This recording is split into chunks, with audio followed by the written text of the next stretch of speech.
We get Valk, starts tomorrow. Downtime is 4 hours only. Says it's going to start at 2 a.m. It's starting 2 hours later than normal, and it's supposed to only last 4 hours. New Valkyrie class, the trust point system, Ebony Cube changes, 2 progression events. 2, okay. Golden Frog, Prestige Shop, and more. We got the new Valk class. Obviously, everybody and their mother is going to be pumping that shit tomorrow. Okay, we got the trust point system. Trust point system allows players to earn trust through gold-consuming growth activities, and the amount of trust held affects transaction fees and whether trades with other players are allowed. Trust decreases when trading gold via mail or personal trades with other expedition teams. If users' trust is insufficient, users may be restricted from trading gold with other expeditions via mail or personal trades. The goal of the system is to combat RMT while ensuring that average player behavior is not heavily impacted. Trust is applied on an account-wide basis. Trust deduction details. The original 5% fee is applied as same as before, regardless of the trust system. Gold attached mail. Trust decreases based on the amount of gold sent. If trust is insufficient, an additional fee equal to 25% of the missing trust will be charged. For an example, with 1,000 trust, when sending 5,000 gold, 4,000 gold without trust will have an additional 1,000 gold fee, being 25%. If you do not have enough gold to pay this fee, you cannot send the mail. If gold attached mail is returned or retrieved, the previously deducted trust is restored. Payment request. Trust decreases based on the amount of gold requested. Nobody uses this system.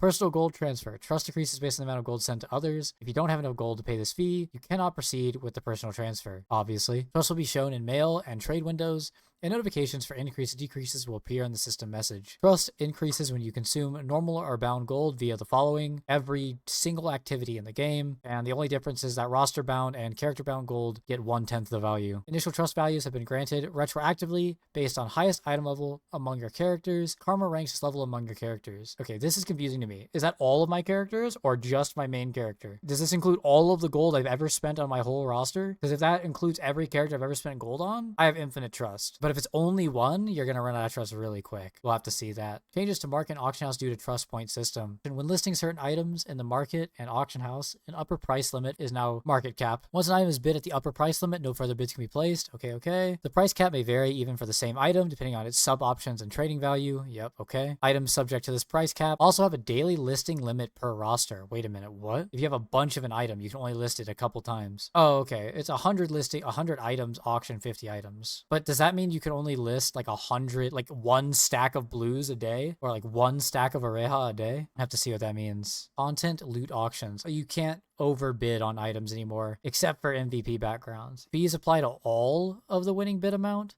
even if it's less than 100k? That's a little crazy. Okay, there's no more like Voldus Mat in the auction, and no more Darkfire. You just get more from the solo exchange. Mail system now supports cross-server gold transfers. They're already ready. Oh, but it doesn't say item transfers. When composing a message, you can say other server gold option. You cannot use this menu to send gold to characters on the same server. Gold must be entered to send the mail. Items other than gold cannot be attached. Wait, what the fuck? So we still can't send gems? That's cringe. But the other servers can send items. Ebony Cube. So they got the cube. This change will double the gems provided by Ebony Cube, but reduce the cube ticket drop rate by 50%. Players with cube tickets in their inventories will have the tickets automatically converted during the maintenance. Odd numbers of tickets will be rounded up. This is where I want to check if my thing of splitting the tickets across every single character's inventory gives me double. Tier 4 tickets in the cube selection chest across the roster in various storages will be converted into a fragment. Oh shit, never mind. And an exchange vendor, 2 fragments can be exchanged for a cube ticket at the original level of the fragment. The cube changes only apply to tier 4. Wait, what? That's weird for tier 3 tickets. It was previously announced that Ebony Cube would include doubled rewards. We had an unfortunate misunderstanding regarding the specifics of doubled rewards, which applied to the game rewards. We still are excited about the change, cutting down the amount of homework while increasing the player agency by letting everyone decide the path for their tickets. Changing them for hell keys, which include a vast variety of valuable rewards. We're choosing to go with the increased amount of gems provided.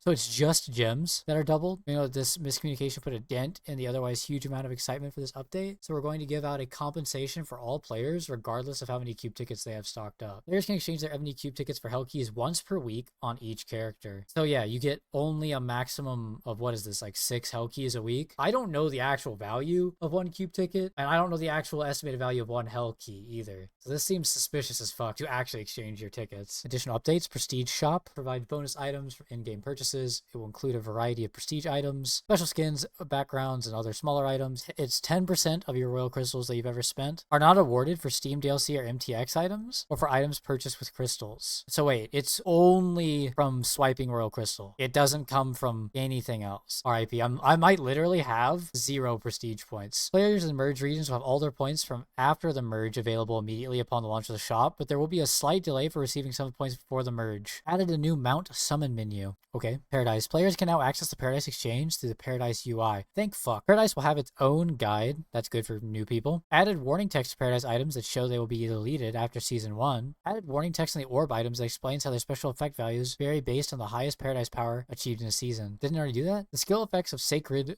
Spear Release and Wave of Providence Orb have been reduced. Hyper Awakening in Tier 3. Players will be able to learn Hyper Awakening and Hyper Awakening skills in Tier 3 once they have reached item level 1540. Hyper Awakening skill power learned in Tier 3 has been adjusted for Tier 3 content. Cool, so people can just actually have hypers and the T skills right away. What events we got? Okay, Rise of the Valkyrie. Players can select a single character between item level 1640 and 1681 to receive rewards from August 20th, 2025 to November. Okay, a couple months. It can be paired with the Makoko Challenge Express, so you need to be 1640 to activate it. Honing support effects will be provided from item level 1660 to 1680, but not 1640 to 1660? I hope that's a typo? The event already does that, I think. That's why. Oh, okay. Item level rewards will be provided for 1640, 1650, 1660, 1670, and 1680. Players can earn the item level 1680 complete rewards, and the chest will contain the 1690 and 1700 rewards. So it does go to 1700. Okay. Challenge missions will include clearing A gear and Belshazzar. Rewards will include an assortment of honing materials and progression mats as usual. And we get 4 level 7 tier 4 gems. Event Power Pass. Got the new Power Pass. So have 2 Power Passes for your roster if you didn't use the other one. Marha Effects Festival is still going on. Okay. I guess there's a new quest. I haven't even been to that island this year, so the Golden Frog, Prage Frog, all hail the frog. It's gonna last for a month until September 17th, and September 17th is most likely the date for strike rate as well. Wait, you can't use bound gold in the shop though. I thought we could use bound gold in the last one. Players can purchase random chest packs that yield golden frog tokens, can be redeemed for additional items. Rewards available for exchange include relic, engraving, selection chest bound, golden frog accessory, shard, random pouch, 2 bound, so a couple random relic pouches, accessory shards, I guess, and relic things, and then honing chests. Doesn't seem like the normal. Doesn't sound like there's any card packs this time around. I don't like getting baited by cards anyway. With those frogs, hopefully the relic books go down in price. Okay, we've got the Valkyrie launch skins. Okay, I mean her launch skin's so nice, but her legendary skin is good. You get the fucking demon arm. This shit's so cool. Civil Guard skin. I mean, that's not bad, honestly. And we got the new hairstyles. Okay. Wait, didn't Valk come with 2 new hairstyles? Wait, there's a balance patch attached to this? Oh yeah, it's just the support balance patch. Okay. Just buffing DPS Paladin? Or, this is not DPS Paladin, no. This is the... I thought we were get the new latest balance patch for KR, but we did not. This is a DPS Paladin change. Isn't that the one for the supports? Because some supports needed like No, additional. okay, but the change Paladin got in that update, okay, it was for DPS. Yeah, Paladin got DPS buffed last patch in Korea, but then the patch before that in July, they got this quality of life to their judgment mode. Something Paladin related. I don't play Paladin. Bard got their better stagger on Soundaholic. You can use major and minor chords during perfect block. And I guess they increased the duration to use it. Yeah, this is just the rest of the support changes. The change to Hopper to make it even better. And then the artist change to make not randomly generate a silly orb. Okay, but yeah, I mean, good patch overall. I have to see how the trust system and everything rolls out tomorrow. Quick little, I mean, honestly, the patch notes are shorter than I thought. Need to test the cube changes, I guess, see how that goes. Hopefully everything rolls out smooth, and of course, we'll be blasting Valk and all the other changes tomorrow. But that's it for this one.